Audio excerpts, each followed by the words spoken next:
Сәлем достар, сіздермен бірге мен Раяна. Бүгін мен сіздерге мұғалімдер күніне қандай ғажап сыйлық істегенін көрсетемін. Бізге керекті заттар ол міне тарелке, ал астында картон.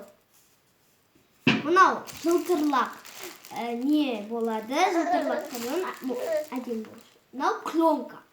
Осындай. Мынау қайшы. Мынау лента, әдемі лента. Және де скотч. Біздің керекті зат, мінекей біздің заттарымыз. Ендеше біз олармен әдемілеп сәндейтін боламыз. Ендеше кеттік. Міне достар, біз сәндеп болдық. Осылай тәттімен әдемілеп, енді біз сыртын сәндейтін боламыз.